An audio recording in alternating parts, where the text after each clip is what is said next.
شعبان کا مہینہ جو کہ شروع ہو چکا ہے، شعبان کا مہینہ میں کچھ اسی قسم کی احکامات لے کر آتا ہے. جو صحیح بخاری کی حدیث ہے، عائشہ صدیقہ رضی اللہ تعالیٰ عنہ فرماتی ہیں، ما رأیت رسول اللہ صلی اللہ علیہ وسلم اکثر صوما من شہر شعبان. میں نے اللہ کے رسول صلی اللہ علیہ وسلم کو شعبان کے مہینے میں کثرت سے روزے رکھتے ہوئے دیکھا. تو معلوم ہوا کہ یہ ایسا مہینہ ہے شعبان کا مہینہ کہ اس میں بھی روزے آپ کثرت سے رکھ سکتے ہیں، کیونکہ دوسری روایت میں ہے جو ابو داؤد ترمذی کی صحیح سند کے ساتھ ہے. اسامہ بن زید رضی اللہ تعالیٰ نے پوچھا کہ اللہ کے رسول صلی اللہ علیہ وسلم، میں نے دیکھا ہے آپ کو کہ تمام مہینوں میں سے اس مہینے میں آپ روزے زیادہ رکھتے ہیں، شعبان کے مہینے میں، اس کی کیا وجہ ہے؟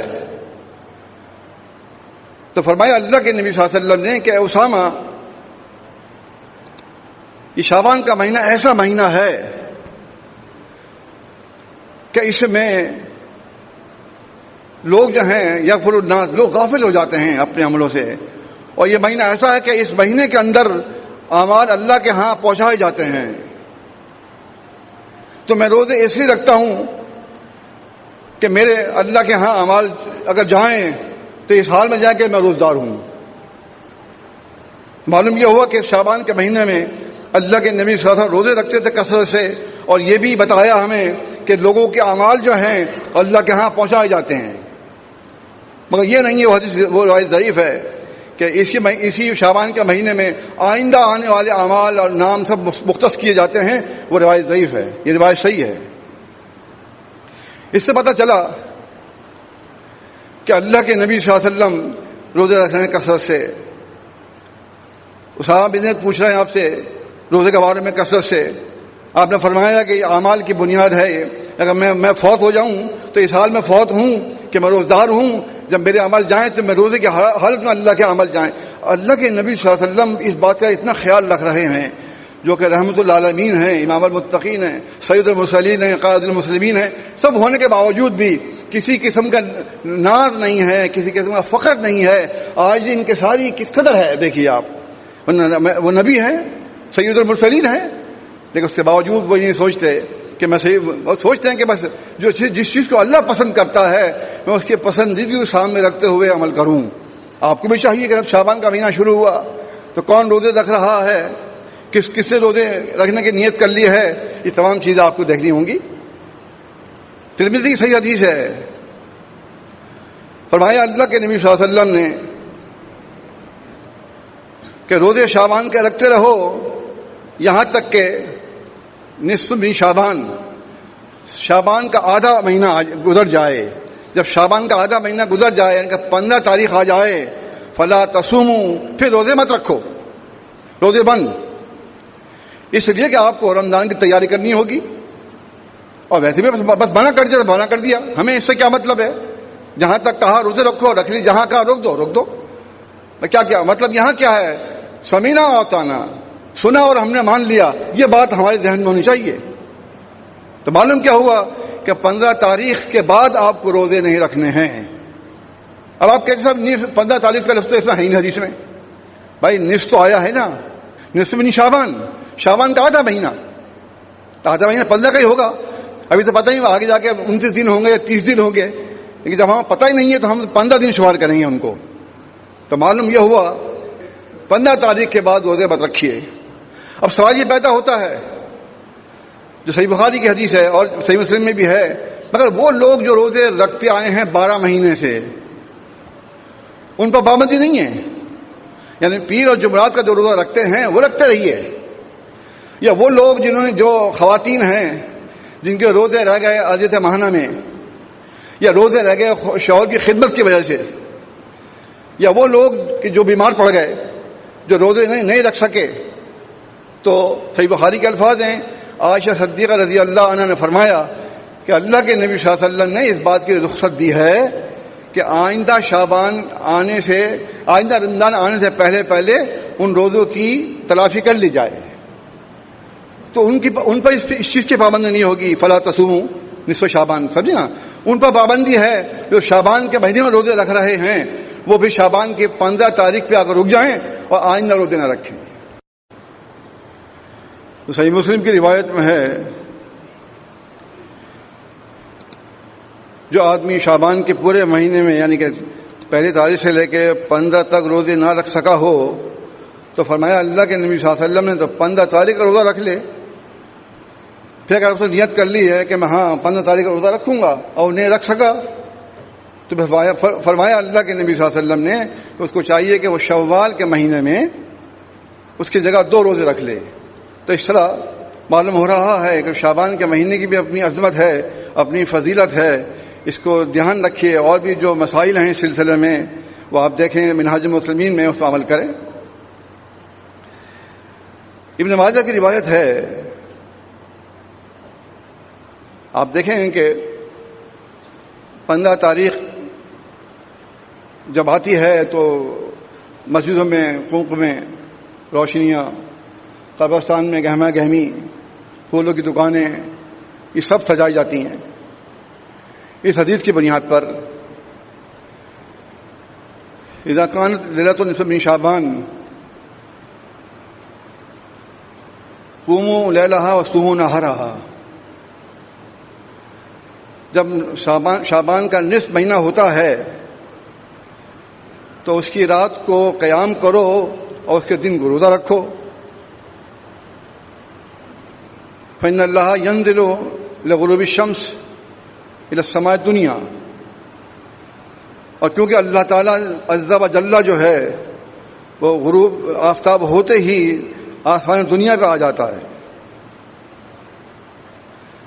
پھر اللہ تعالیٰ یہ ندا کرتا ہے, اعلان کرتا ہے,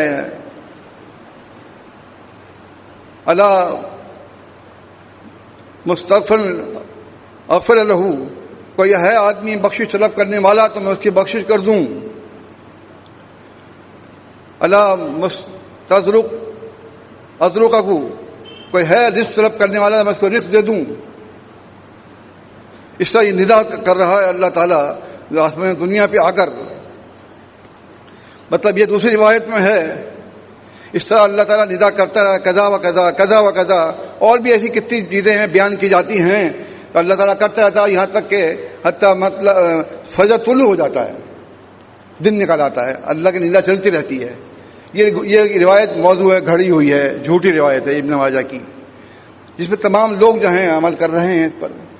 میں نے ایک پمفلٹ لکھا تھا شعبان کا مہینہ اور شب برات, اس کو پڑھیے. اس میں تمام ان کے نقائص جو حدیث ضعیف ہیں, موضوع ہیں, گھڑی ہوئی ہیں, ان کو نقل کر دیا ہے تاکہ آپ کو آئندہ آگے بتانے میں آسانی ہو.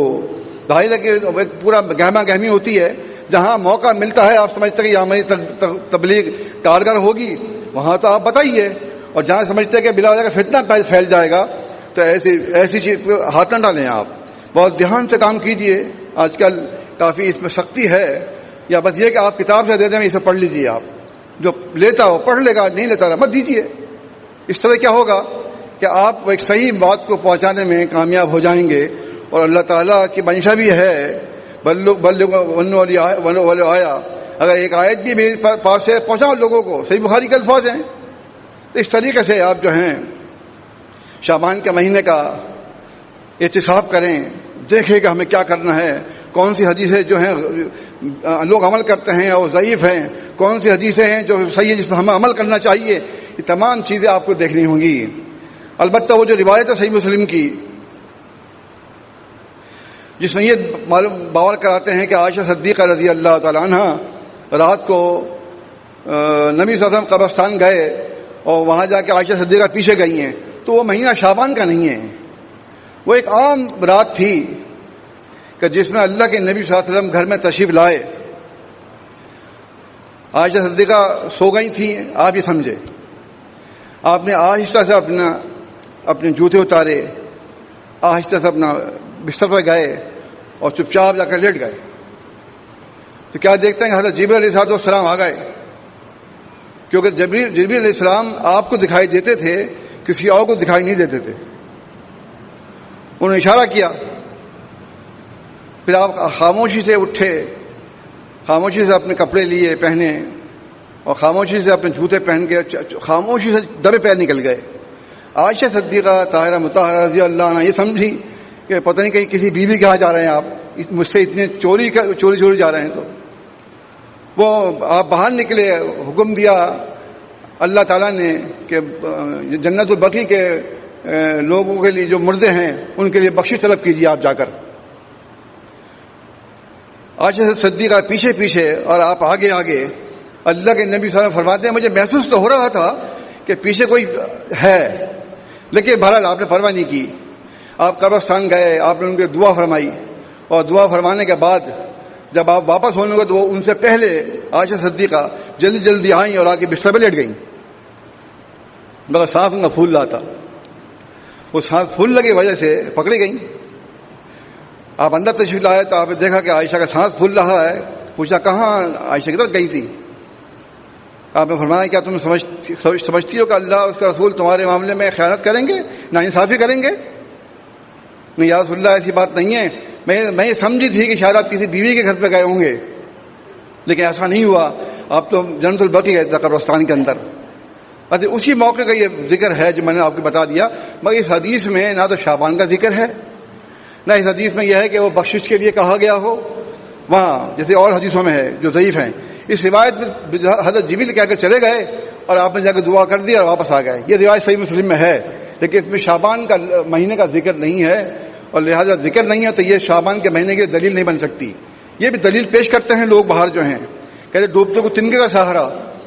وہ کچھ نہ کچھ تو جو یہی پیش کر دو کہ صحیح مسلم کی روایت ہے، باقی روایتیں ضعیف ہے ان میں تو بتا دیں گے روایت ضعیف ہے، ایسے ایسے ہے.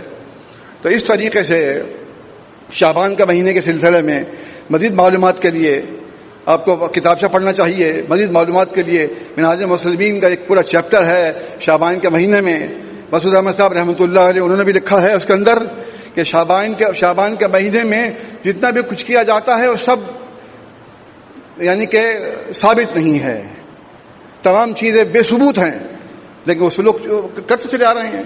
آپ کو پتہ ہی ہے کہ لوگوں کو حدیث نام کی کوئی چیز مل جائے اور وہ کیا ضعیف ہے صحیح ہے اس کی طرف جاتے ہی نہیں ہیں. لہٰذا اس کا ہم تو خیال کرتے ہیں، ہم دیکھتے ہیں کہ جو حدیث صحیح ہے وہی اللہ کے نبی صلی اللہ علیہ وسلم کا فرمان ہے.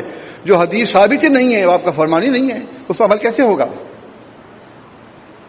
ابھی میں نے دیکھا 2 صاحب داخل ہوئے مسجد میں باتیں کرتے ہوئے اور سورہ قاف چل رہی تھی، تو جمعہ ادا کر لیا انہوں نے اپنا.